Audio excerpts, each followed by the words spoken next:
Bonjour à tous, bienvenue dans cette suite de la série de cours consacrée à Excel 2016. Donc précédemment nous avions vu de quoi était composé l'écran Excel, comment on se déplaçait rapidement sur un tableau, et on avait vu quelques manipulations rapides. Aujourd'hui on va voir comment créer d'autres feuilles de calcul qui composent un classeur, donc comment les déplacer, les supprimer, et quelques astuces pour agir rapidement dessus. Voilà, donc je vous invite à ouvrir le fichier fournisseur que vous aviez téléchargé précédemment. Donc sur cette feuille, nous voyons donc les données qui sont déjà renseignées. Vous avez donc accès au petit plus ici en bas, qui permet de créer une nouvelle feuille. Donc on va cliquer dessus, et donc une nouvelle feuille a été créée. Donc la feuille 1 est toujours là. Donc ce qu'on va faire, c'est qu'on va la renommer. Pour cela, on va cliquer deux fois dessus, un double clic, et on va la renommer listing fournisseur. Voilà. Donc renommer une feuille, on fait ça en double cliquant dessus et vous tapez donc ce que vous voulez. On peut renommer la deuxième feuille avec donc soit la même méthode, soit en faisant un clic droit dessus. Voilà, en faisant un clic droit, un menu contextuel apparaît.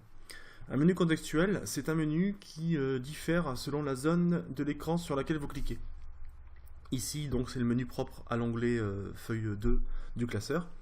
Si je clique droit dans la ligne 13 par exemple, ici vous avez donc un menu propre aux lignes.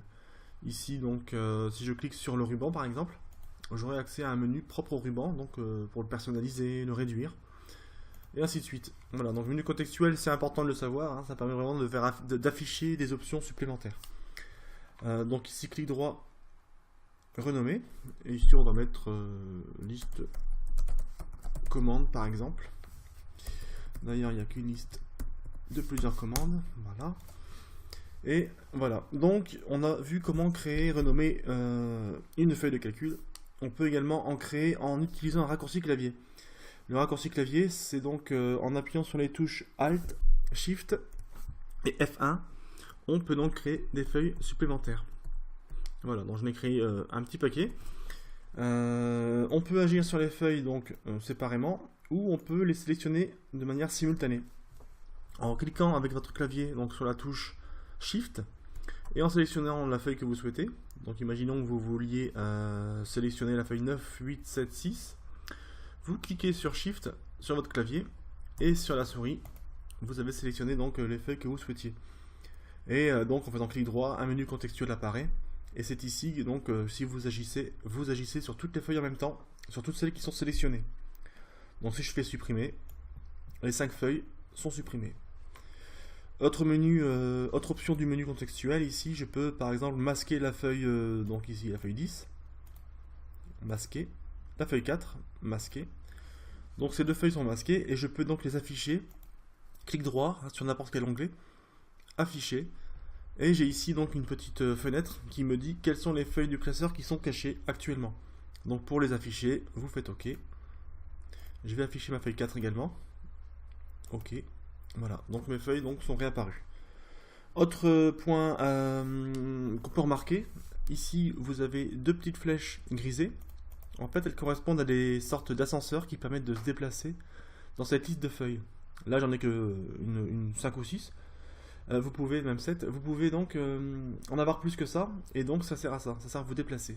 On va donc créer des feuilles, Alt Shift F1, et là je vais en créer, voilà, une vingtaine on va dire, et vous voyez que la petite flèche noire est apparue.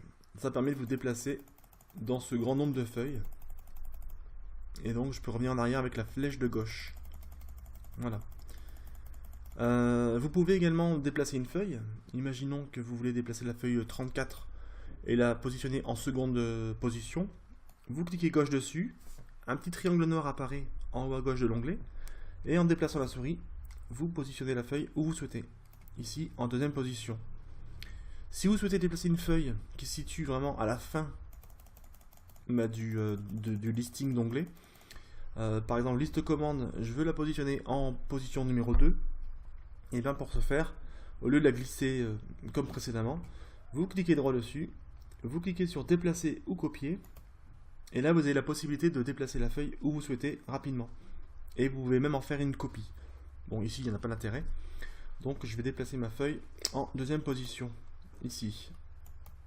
Voilà, donc ma feuille a bien été déplacée en seconde position. Une autre option supplémentaire, quand vous restez en survolant sur ces petites flèches là, si vous survolez les flèches, vous voyez une pop-up qui apparaît. Il est marqué CTRL plus clic gauche, accès à la dernière feuille. Donc au lieu de cliquer rapidement sur ces flèches, en faisant CTRL plus clic gauche, vous pouvez accéder à la dernière feuille du classeur. Voilà, la feuille 3. Et en faisant clic gauche, flèche de gauche, toujours avec CTRL, vous accédez à la première page. Vous avez également possibilité de vous déplacer dans ce classeur en faisant un clic droit sur une des flèches. Et là, vous avez accès, donc, il s'affiche l'ensemble des feuilles que compose le classeur. Voilà, donc je vais accéder à la feuille 23. Voilà, j'ai accès à la feuille 23. Voilà donc ce qu'on pouvait dire sur les feuilles de classeur, sur les différentes feuilles de travail qu'on pouvait créer pour composer un classeur. Vous pouvez également colorer un onglet, voilà, si vous voulez classer des données en fonction du type de données qu'elles contiennent. Voilà, pas mal de choses. Ce sont des mises en page qu'on verra par la suite dans une prochaine vidéo. En attendant, j'espère que cette vidéo vous a plu. N'hésitez pas à laisser un commentaire pour vos retours, pour que je puisse m'améliorer si vous avez remarqué des choses qui avaient besoin d'être modifiées. Et n'hésitez pas à mettre un petit pouce bleu et à vous abonner à ma chaîne. Et je vous dis à bientôt pour une autre vidéo et un nouveau cours. Salut!